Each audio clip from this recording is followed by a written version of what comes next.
Hi, I'm John Finkel, and welcome to the Magic Show. Hi, I'm Paulo Vitor Damo de Rosa, and welcome to the Magic Show. Hello, everybody. I'm Evan Irwin, and...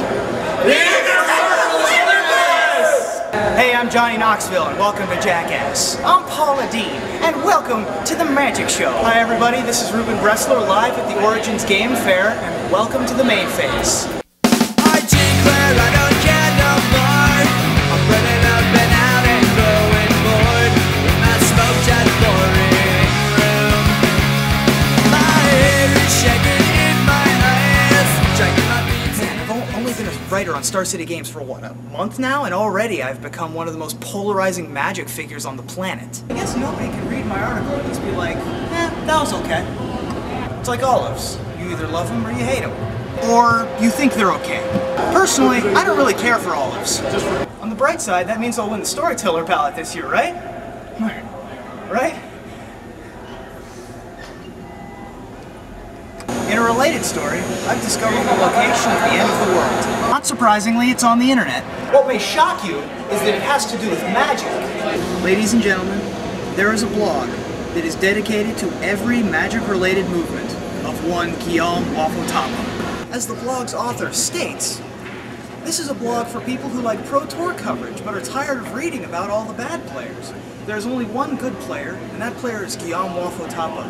He should win every tournament. Yeah. Wow.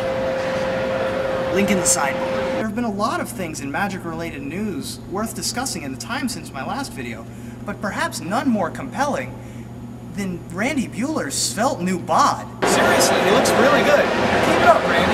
Now, if we can only work on the number of times that you say the phrase "fair enough" in any given match coverage video, then we'd be in business. Earlier this week, I was seriously considering leaving Magic behind. Part of the reason was because much of the response to my articles have been negative.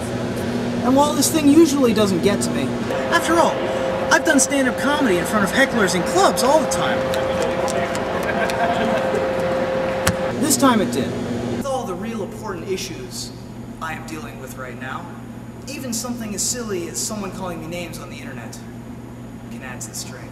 A lot of circumstances that I had to deal with this week, most of which having nothing to do with Magic or Star City Games, left me questioning my commitment to the game. I've had some conversations with people I respect a lot, and I have decided that I do want to keep doing what I'm doing, because at its basest level, I love the game and I love to write about it. One of the things that did cheer me up was suggested to me by Sam Stoddard. He told me to go back and look at some early articles from Tom O'Pilly and John Rizzo, writers I appreciate and enjoy very much. He told me to look at some of the forum responses and their early work. And I was relieved to see that they had their fair share of critics as well. Now, I'm not saying I'm the next Rizzo or O'Pilly, but it's worth pointing out that many writers have these growing pains as well. Apparently, there are naysayers in every forum. Sam then suggested that I read an article that he wrote called Creating a Fearless Magic Inventory. In it, he describes that after a hiatus from the game in order to complete school, his skills had atrophied and he needed to improve on them. He says in the article that, quote, I knew that with the knowledge of my problems public, I would no longer be able to deny them to myself or others. Remove your ego from the equation, and you have room to improve on your game.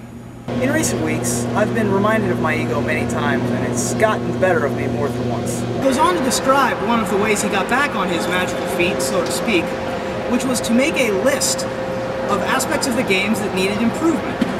He then lists them in an article for the entire world to see. Many others followed in Sam's footsteps, including Star City Games' own Benjamin Peoples-Mundy. If you would allow me, I would like to take a fearless magical inventory of myself. Right here, right now, on camera. Here we go. I am bad at evaluating what is good and what isn't. As you have seen in several of my episodes, I am very fond of picking what will be good, what won't, and so on.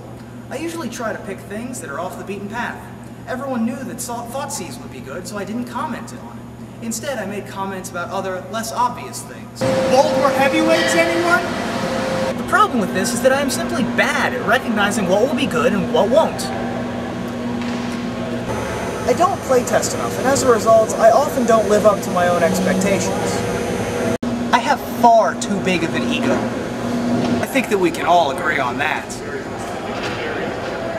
When drafting, I talk too much, and can belie information to the other players at the table that might hurt me later on. The expectations I place on myself are far too high, because I think I'm better at Magic than I actually am. Right now, I'm not good enough to be on the Pro Tour, let alone good enough to win a PTQ. Being disappointed that I didn't win a given tournament or a PTQ because of luck, or because of what other people have done is foolish. I didn't put in the work necessary. I'm overconfident when I'm playing against less experienced players. I think that just because I'm better than they are, I'm going to beat them, regardless of the cards in their deck. Because of the responses I get to some of my videos and articles, sometimes I forget that not all people will think I'm funny. And I'm offended when someone voices an opinion that I am not entertaining. I forget that comedy is an art form, and as such, not everyone will like any given painting, sculpture, or joke that you make. I shouldn't take these as personally as I do. I have other things that I need to improve upon that I haven't included in this video, but this is a start. By identifying the problems, I can work towards fixing them. For example, this summer I plan on playing way more hours of Magic each week than I currently do, and I'm going to make a conscious effort to be more mindful of the way that I say things. The last thing I want to do is talk a little bit about some of the spoiled cards from Eventide. Now, I know I don't have a great track record with these things. Hold more heavyweights, anyone? But I enjoy doing them anyway. Here are 3 things that really interest me right now.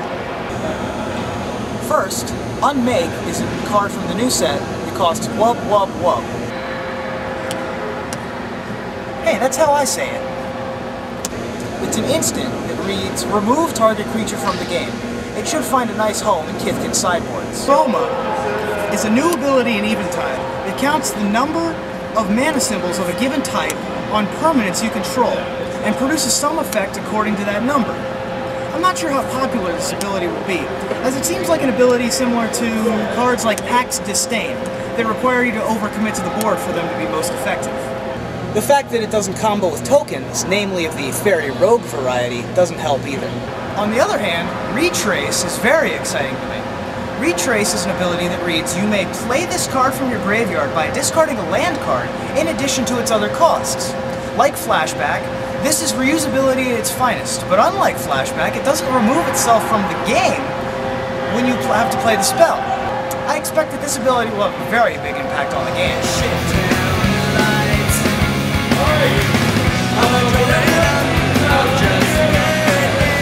My name is Ruben Bresler from Star City Games, and remember, 10-cent commons beat $10 rares every single time.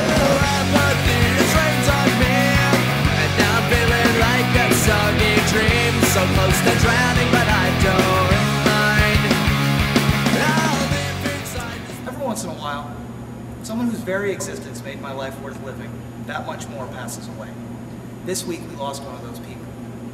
George Carlin made me want to make people laugh for a living. His voice, his genius, his style, his presence, they made me want to be a comedian and live up to his legacy. If someday I can be as great at anything as George was at making people laugh, it would be a dream come true. This world needed George Carlin, and I'm sad to see him gone.